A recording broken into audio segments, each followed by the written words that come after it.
Thank you. Yes, Minister Flack.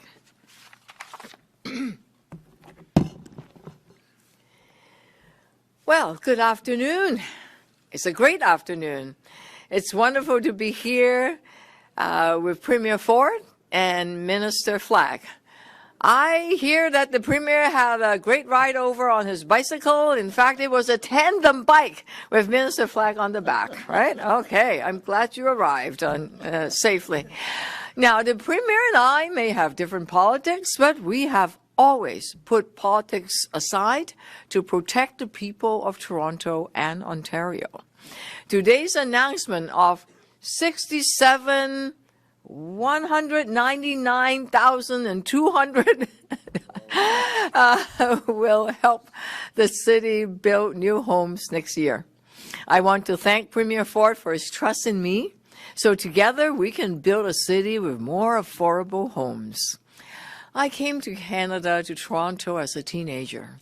As a newcomer and a teacher, my dad could not find a job. There were too many teachers at the time. And with just one income, my mom was a maid, low income. We were able to afford a small apartment in St. Jamestown. It wasn't much, but it gave my family a place to call home and to build our future. Over the past decade, the future has slipped away. Life is becoming more expensive. Over the past 20 years, Toronto's population has grown by 35%, but affordable housing hasn't kept up. The result, life is getting too expensive for families. A one-bedroom apartment now costs more than $2,400 a month. That's $1,000 more than a decade ago. That's tough. Young people are giving up on the dream of home ownership. Toronto is a world-class, vibrant city. We are a global beacon of hope for families. They're all coming to Toronto. They want to build a better future for themselves and for their children. But whether you just moved to Toronto or lived here all your life, everyone needs a safe and affordable place to call home. That's why, as mayor, to make life more affordable, I've been laser focused on building more homes faster. Thanks to the Premier, last year we got funding, a big check that I've kept in my office, and we set a target of building hundreds of thousands of homes. Our target is 65,000 affordable homes, and we're halfway there. We've reached a new development, we've created a new development review division. We sped up the approval by 80%. We are cutting red tape, but it's not enough. Last year, Toronto built 31,000 homes, exceeding our target by 51%. That's why we have that big check. This year, building is slowing with just 21,000 new homes started last year.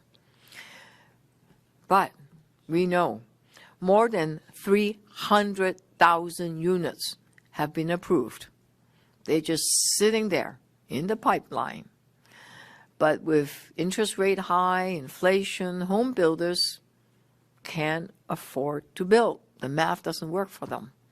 So last December, I waived all development charges and was able to unlock 8,000 homes because we want to live within our financial means, and the shovels have hit the ground, which is great. That's almost 3 times more homes than what Mississauga and Vaughan have done combined. There are another 25,000 units sitting in the pipeline with applications from 70 home builders. They're ready to go, and we've approved it, and we know who they are, and they are shovel ready, and we can start building tomorrow.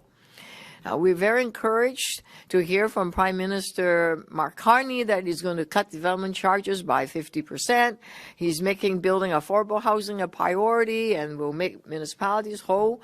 Toronto is ready. Let's get building now. And having a partnership with 3 levels of government is perfect. At City Council, we're also making life more affordable by getting Toronto moving by investing in public transit. For the second year in a row, we froze fares on TTC to keep it affordable while increasing service. How come we were able to do that? It's because of the New Deal from Premier Ford. We will have also subway cars on Bloor Danforth Line 2, part of the New Deal. The current federal conditions required a competitive procurement. But with Ottawa's support, if they're willing to do it, we could build these subways, cars, in Thunder Bay. And it'll be faster also. So we're hoping they would cooperate. We're also helping to get Toronto moving with 6-minute streetcars, rapid buses. We are looking forward to even more options for riders with the new, soon-to-be-open, Eglinton Crosstown. We can't wait. For drivers, there's nothing more frustrating than sitting in traffic.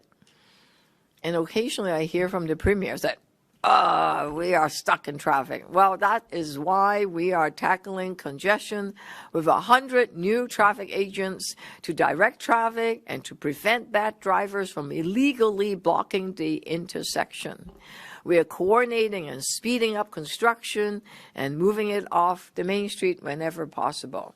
This kind of partnership, you can see it at the Gardner. We were able to speed up that construction by 1 year.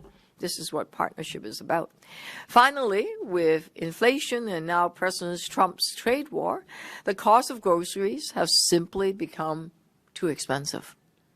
A school food program would save a family with 2 children up to $900 a year.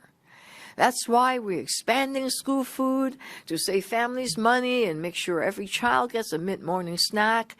21 and 500,000 more kids are benefiting this year, and we're working to make the program universal by 2026, next year.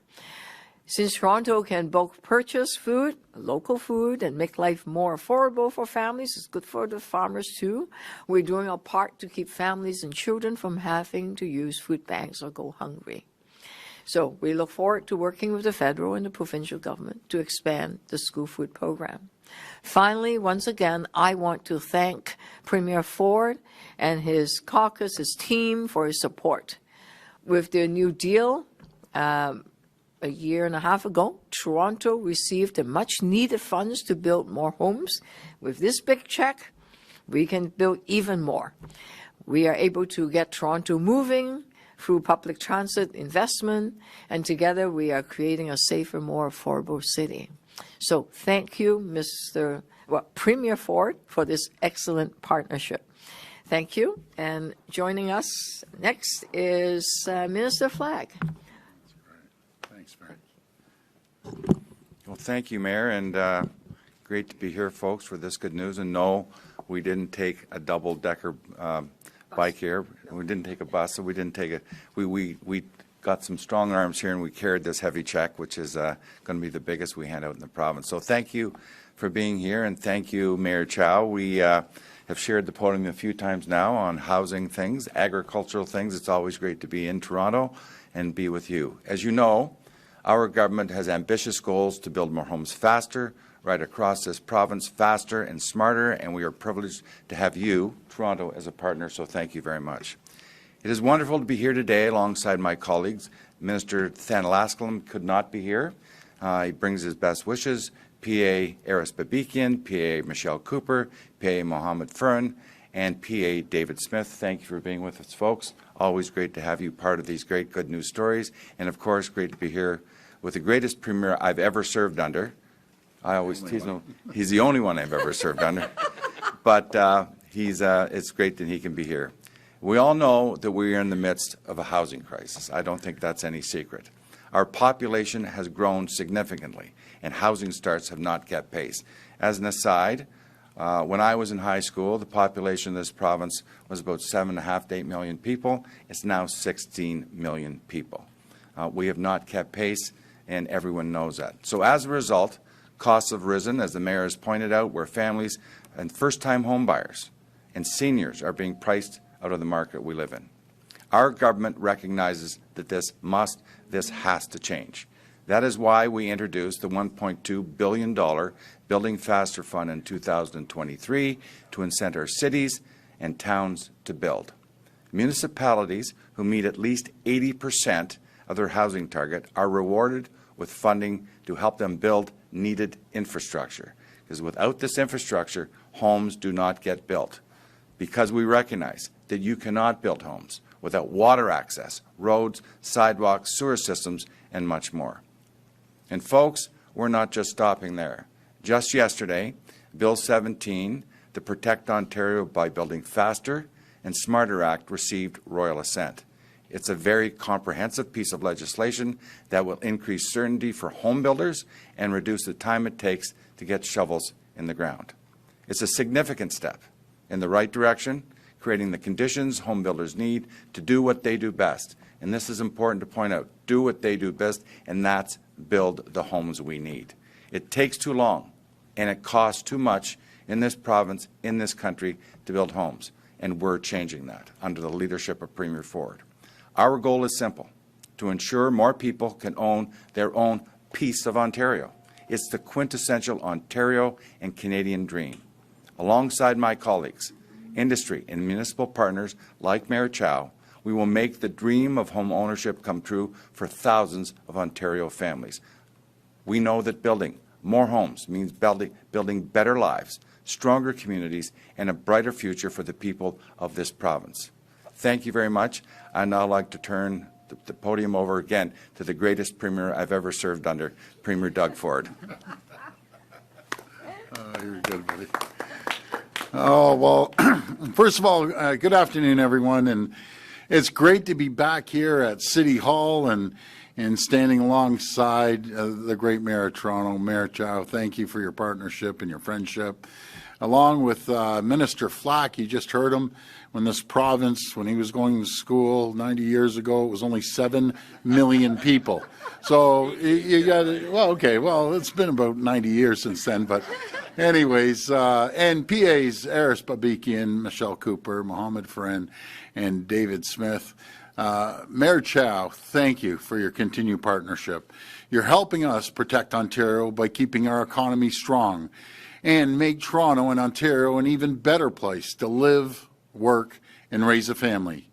But in the face of President Trump's tariffs, we need to do even more. That's why our government is moving fast, cutting red tape, unlocking our resources, and building the most competitive economy in the G7 right here in Ontario. Getting more homes built is an important part of that plan to protect Ontario.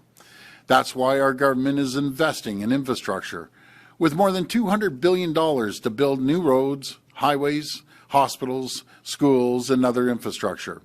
Here in Toronto, we've invested $73 million to speed up the construction of the Gardiner Expressway to help get drivers out of gridlock.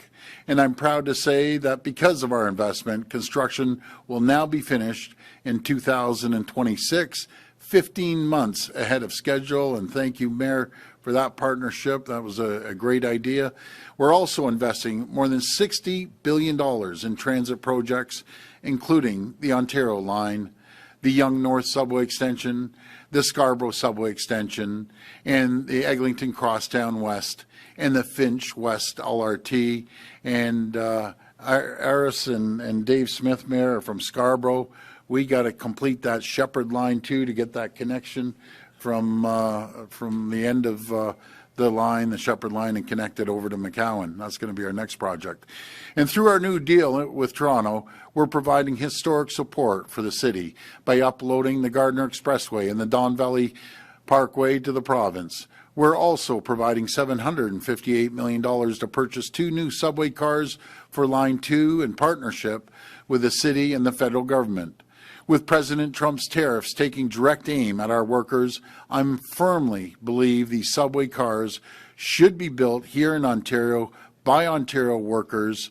That's why I've urged the city and the federal government, and we just heard the mayor agree with this, to reach a sole source contract for these subway cars with Alstom in Thunder Bay, so we can make sure Ontario tax dollars are supporting Ontario workers. And Mayor, I'm confident that the Prime Minister also feels the same way. Today I'm here with more good news for the City of Toronto. Last year, the city reached 88% of its 2024 housing target, with 21,000 new homes now under construction. As a result, it's my pleasure to present Mayor Chow with a $67 million check from our Provincial Building Faster Fund. These funds can be used to build more infrastructure and get even more homes built in the coming years, because there's nothing I would like more than to come back next year with an even bigger check. We're going to keep working with the municipalities to speed up approvals, build homes, and keep the dream of home ownership alive. And we're going to protect Ontario no matter what, and no matter what it costs. I want to thank you, Mayor, for having us by, and may God bless the people of Ontario. Thank you so much. We will now take questions from the media. Media present can line up behind me and ask their questions through the microphone. As a friendly reminder, the format is one question and one follow-up. Please state your name and your outlet before your question. First question. Hi there, Mattis Habibinho, Toronto Star. My question is for the Premier. It's about FIFA. So we know that 39 million of the 97 million in provincial funding promised accounts for the value of provincial services, but that 39 million is currently being negotiated to see if the city can get more of that in cash. What is the current status of those negotiations? Well, we'll sit down with the Mayor and Minister of Stan Chow and have a conversation. I looked at the numbers just briefly, but the security's pretty heavy there. And you know something, I don't know. We'll have to sit down and talk to the provincial police and the Toronto police, because the numbers I saw, Mayor, I was mentioning, is like it's massive. That's taking a big chunk out of it. So let's take a look at it, and we just look forward to having FIFA here and having a very safe but great event to show off the world that Toronto's the best place in the world. Premier Ford, what do you think is a fair number if the city wants 39 million called back? Yeah, you know something, I don't have the numbers in front of me, and I know under our agreement before and the prior mayor, we said that this is, you know, we aren't putting any more in, but I think we have to review where some of the money is going as well. Again, we'll sit down and review it, and we'll get it done. Questions for both the Premier and the Mayor, if possible. Very quickly, there's been lots of discussion over a great deal of time over bike lanes. Mayor Chow, you just joked about the Premier talking about congestion often. You have recently said that you are going to appeal a decision made by the courts to hold off on bike lanes being ripped up in the city, Premier. If you could, just tell us what your thoughts are at this point, how quickly we're going to get to that, and if the Mayor can respond to that, that would be helpful. Sure. First of all, with anything, I want to work collaboratively with the Mayor. And when it comes to the bike lanes, we had a clear mandate in the last election. But the fact is, we're talking about 3 bike lanes, and hopefully we can find alternatives and work with the Mayor and with the city staff. That's what we want to do, and that equals to about 98% of the bike lanes will be left alone to deal with, and that's what I always believe in doing. Let's work together. Let's come up with some alternative ideas, and I always say I don't hate bike riders or bike lanes, and I've told the Mayor this when Rob and I were down here. We actually put more bike lanes in than David Miller did. But we just did them on secondary avenues. That's all, not on the main roads. So, you know, if you want to build more bike lanes somewhere else, that's going to be up to the Mayor. Just not taking a lane of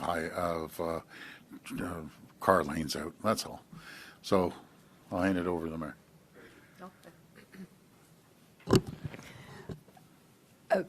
We're looking at the drawings right now, the technical drawings. It's important to keep cyclists safe. We don't want injuries or death. I think there are places that we can absolutely accommodate an extra car lane, so restore the car lanes back in, but also have the bike lane there. So I think that's a solution that can be arrived at through collaboration, which is what we're doing right now. So technical drawings. Hi, Alan Carter from City News. Mark kindly offered me his follow-up. My question is to the Premier and to the Mayor, and it's about development charges. There are pretty significant differences between the province and the city on how to deal with them.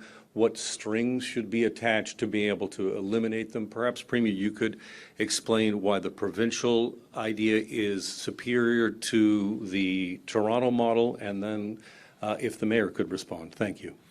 Yeah, so first of all, thank you for the question. I don't look at anything more superior on one side or the other. I just look at what's going to work best for the city, because every single city is different, no matter if you're up in Vaughan or Mississauga or here in Toronto. Everyone has their needs. And again, I just want to work collaboratively. What's going to work the best for the city of Toronto here? And then we come up with a resolution. That's what I want to do. And hopefully the federal government, I hear that is going to jump in there and hopefully take 50% of those DCs off. But I want to emphasize that 50% cannot go to the builders. It has to go to the people. That's the only way this is going to work, and to bring down the cost. And we have a whole bunch of empty condos sitting around right now. And a message to the Governor of Bank of Canada, man, you got to lower these interest rates. He didn't touch them last time. He didn't touch them before. We have to start lowering the interest rates to make it more affordable, not just for the people to get a mortgage, but the builders. They don't have this cash in their back pocket. They're going to the bank and borrowing money as well.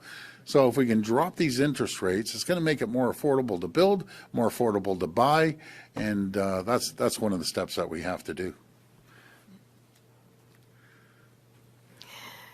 We want to keep the price of homes low. To do that, we can, in fact, cut some of the costs for home builders to build. And one of the ways is to waive development charges. We knew that was the case because last year we are finding a lot of developers, they're not moving ahead. We've approved all these projects, 300,000 units of housing ready. Everything has been approved from the city. All red tape, all cut. They're just not moving on it. So last November, we said to developers, come apply for the program. We will exempt 100% of your development charges. Boom, 77 developers came in and said, oh, we're ready to build. So as a pilot demonstration project, we exempted 8,000 units, and I could name them. Quayside, Ontario Street, Fangate, different dreams of different developers, big and small, and they are now starting to build. So we know it works. And what we need, though, because we can't afford more than 8,000 units, so we are saying to the federal and the provincial government, give us a hand.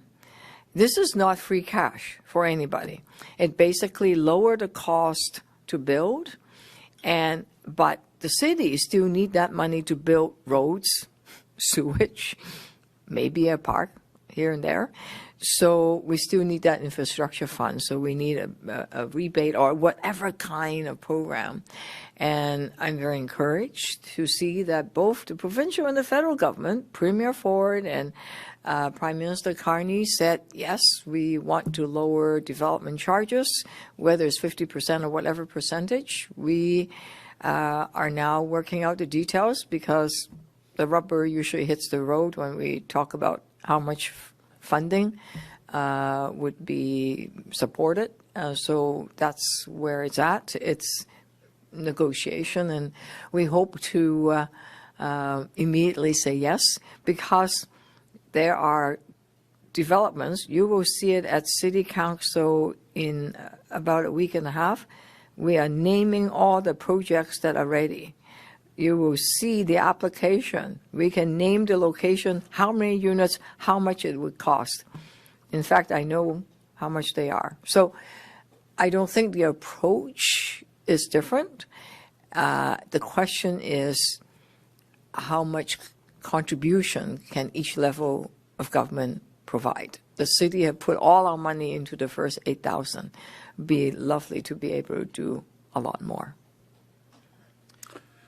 Let's go down to root cause. Resolve all the problem. Like I said, get the governor of the Bank of Canada to drop the interest rates down to 1.75. Do you know what it is? It's uncertainty. uncertainty with Donald Trump. He's causing the problem because people are nervous if they're going to have a job or not. We have to sign that deal as well. And then with the support of the federal or provincial government and the city as well, all three of us, if we could find savings for the consumer through development charges or any other charges that are on there, then you start seeing people that can go out there and start affording a home.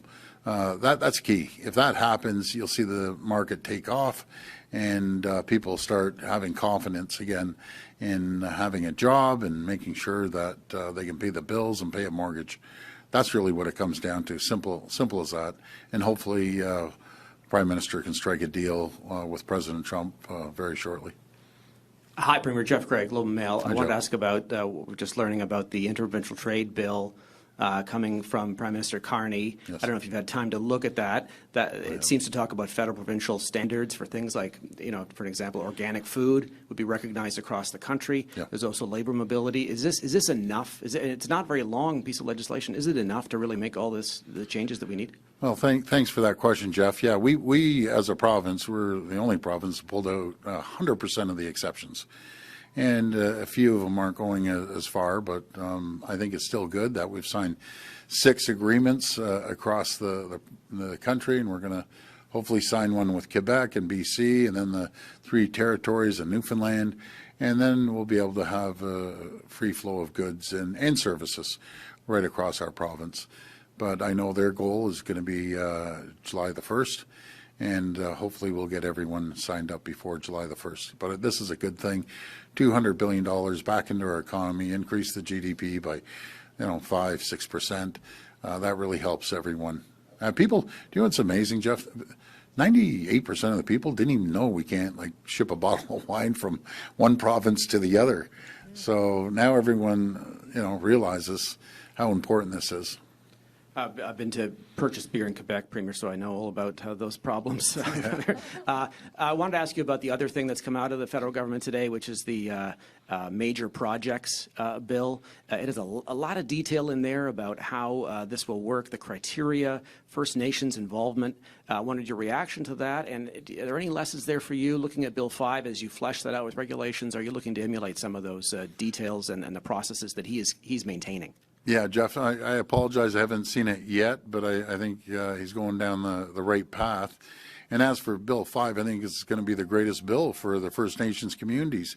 They're going to have a generational opportunity to have equity partnership. There's no government that has ever put $3 billion on the table. On top of that, $70 million of training, another $10 million for scholarships. We're going to have roads being built, infrastructure being built, healthcare is going to be better, food is going to be going into these communities without being frozen. Stuff we take for granted. A lot of these First Nations communities live on diesel. And some of them can't get the diesel in the winter, so they have to stock up in the summer. We're bringing electricity. We're bringing high-speed broadband. This is life-changing, and the chiefs that I've talked to, they're excited. They're the ones that are very progressive, thinking outside the box, and they're going to be sitting down with Minister Rickford with 40 other chiefs.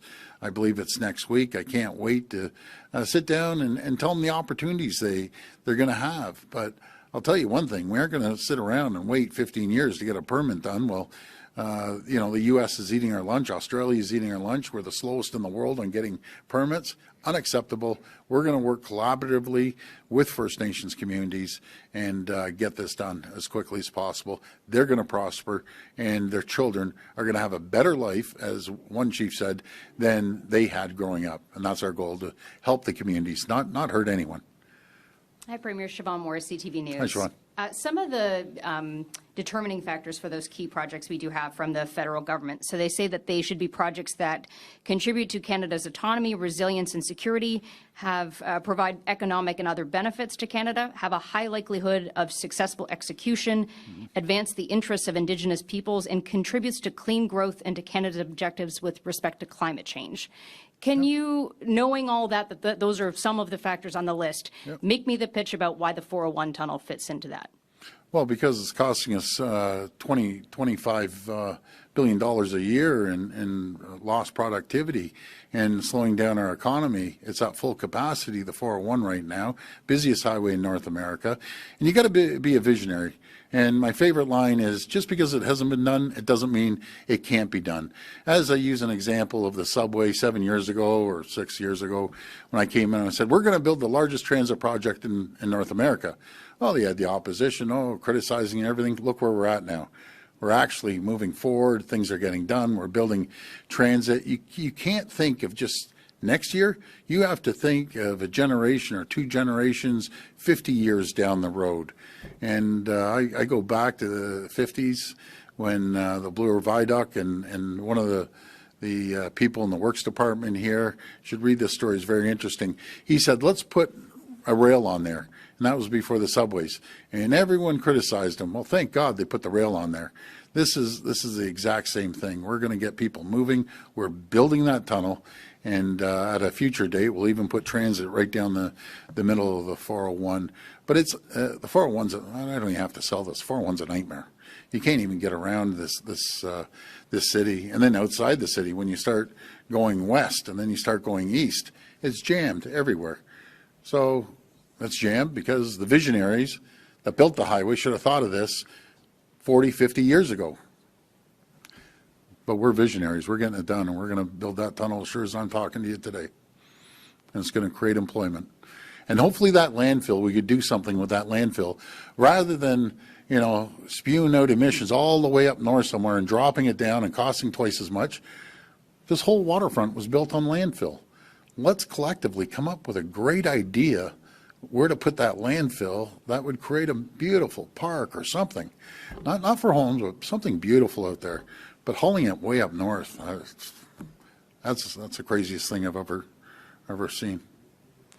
There were calls after Bill 5 passed for Minister Rickford to resign or for you to ask for his resignation.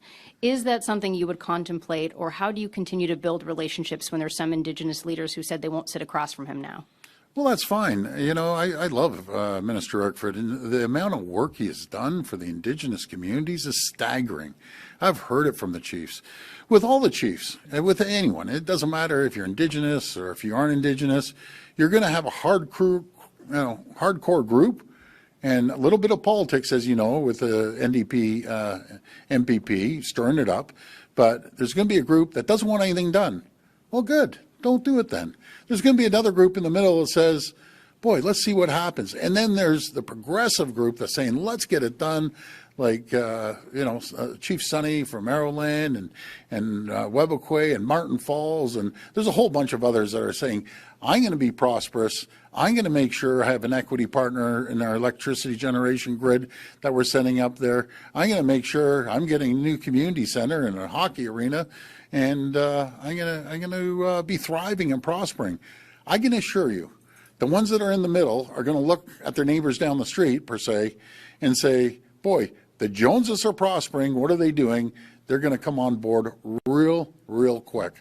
Mark my words. And they have an opportunity that's never been put in front of them. $3 billion with a B. We will loan them, upwards to X. A total fund is $3 billion, and they're going to have an equity partnership. So they're going to see continuous income coming in for the families. This is like a no-brainer. The ones that want to be angry, they can be angry. But I'm meeting 40 chiefs, and I can't wait to meet them because I have been told over and over again for the last 7 years, no one has paid more attention, supported the First Nations community than our government. No one has ever given out their cell number that the chiefs call me up. Matter of fact, I probably have 2 or 3 in my pocket, I'll guarantee you right now, that have called me, and they want to chat. That's never happened before.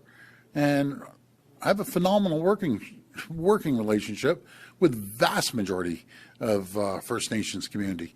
And that's just fact, folks. Simple as that. Hi, Lorenda Redekop with CBC News. Hi, Lorenda. With that online housing tracker that your government had started, it was going to be updated frequently.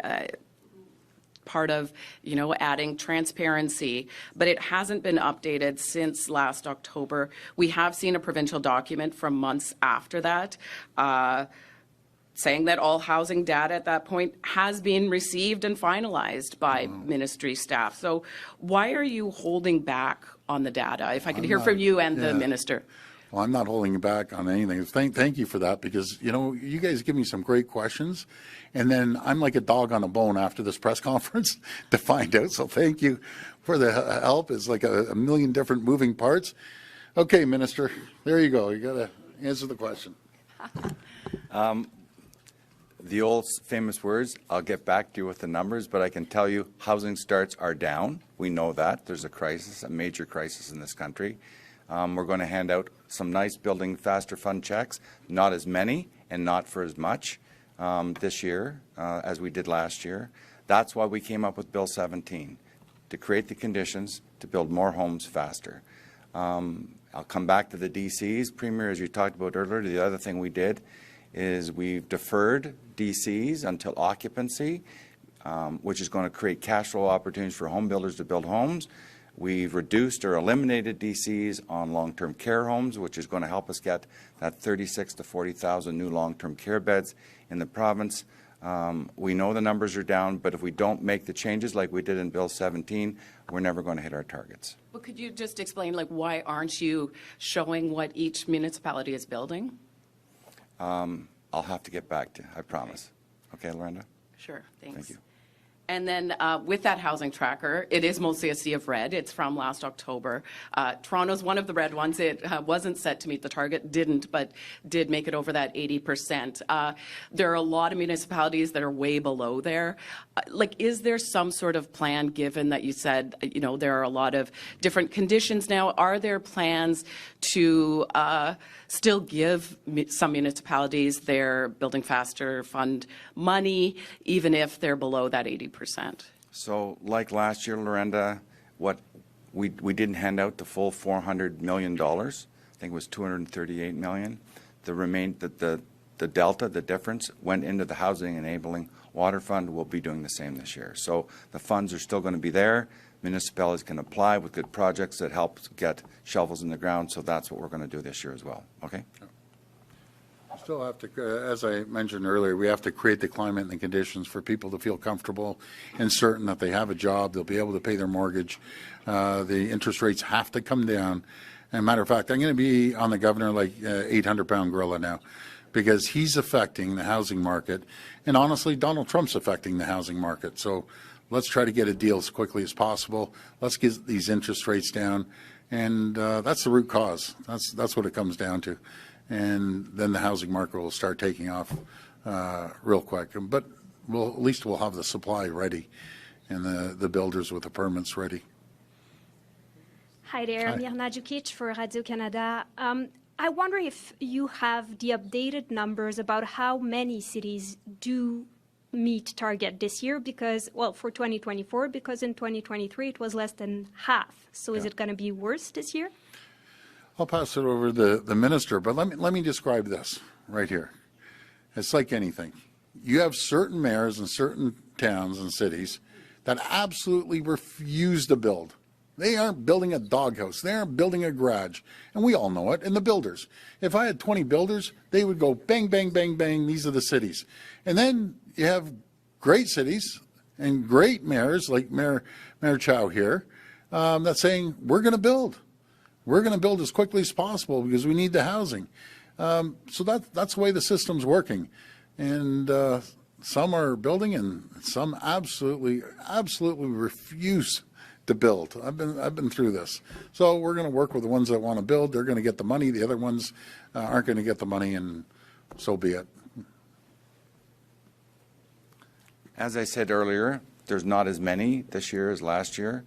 Dozens would be the number. But remember, of all the 444 municipalities, not all have these targets. So it's the ones that took on targets. But again, the numbers are down. The total numbers across are down. We will be taking the remaining dollars and putting it into the Housing Enabling Water Fund. And I have a follow-up for the Premier about the Ring of Fire. Your government talks of meaningful consultation over the summer. if what comes out of this consultation at the end is that despite the advantages, a majority of treaty rights holders do not want a special economic zone in the Ring of Fire, will you back off? Is that a possibility that there won't be one? Well, the Ring of Fire is not the problem. It's Webequie and Martin Falls have already signed a deal. Aeroland signed a deal. So that's their territory. It's no one else's territory. But I tell you what I won't do. If someone 700-800 kilometers away that have nothing to do with it want a piece of the pie, I know the chiefs, they're going to allow it to happen. This is their area, this is their territory, and they've signed the deal. They want to get moving. They're going to prosper. That's a perfect example of what I've been talking about. They're going to prosper. The other ones that are complaining aren't going to prosper. Simple as that. Hey, Premier, Barbara with QP Briefing. Hi, Barbara. What housing experts are saying that is the most significant thing governments can do right now for housing affordability is waiving the HST tax 100%. They're saying this will result in savings for home buyers of over $100,000 per home. So you said that if the feds did that, Ontario will do the same, but why wait for them? Would you be willing to go and waive the provincial part 100% to all buyers right now before the federal government? Maybe they would follow you then. Well, we led the charge, first of all, with the rentals on waiving the HST, but I'm not going to do it alone. I'm going to need partnership with the federal government. There's more of an impact. I think that would really help. Add that to the list. These are some of the things that will stir the housing market up, and that would be a huge benefit to the people if we could waive the HST, both their portion and our portion, especially first-time home buyers. And and especially younger people. But remember, it's no longer younger people now. A lot of people are struggling even when they get up into their 40s to be able to afford a home. It's expensive out there. So we'll continue to work. And I did, by the way, I did mention this to the Prime Minister. Oh, okay, perfect. So you did have this conversation. You told us at Queen's Park yesterday that you've been talking to the Prime Minister almost on a daily basis. You did have this conversation with him. Yes, I have. And so would you not? You're not willing to move first? No, I need partnership. We have to make sure he's in as well as we're in. So I think it would really help out. That's a big chunk of change. Even if you're buying a condo or 700-800, then you deduct the DCs. That drops it even more. So there's different avenues. And then if we drop the interest rate, that even drops it more. There is a solution. We just have to get everyone on the same page here. So far, we're doing pretty good. This will be the last reporter. Hey, Premier Aiden from Toronto Today here. On Heart Hubs, you guys first announced that these things were coming last fall. Originally said they were supposed to be open April 1st. We're about 2 months out from then. Very few services are available that were promised. Is this disappointing progress on your end? I don't think so. We're putting, about $780 million into Heart Hubs right around the province. And Mayor, I think you're getting 3 or 4 of them. I can't quite remember off the top of my head. But it's really going to help people. It's going to give people proper shelter. It's going to help people get back on their feet. They're going to get some rehab in there. They're going to hopefully get a job. That's what this is all about, is making sure we help the people that have fallen on tough times, been addicted to a drug or alcohol. We're there to help them. Hey, there's a lot of issues, and I have the biggest heart in the world when it comes to mental health and addiction. I've seen that firsthand. So I want to help people, get them back on their feet and be productive in society. So. And then, Mayor, just quick to you on a separate topic on sixplexes. Saw you, Dory Sport behind it in the press release yesterday. Avenues debate was pretty controversial, kind of similar topics going on here. Wondering if you have any idea on how the vote's going to go and if you're confident it's going to pass.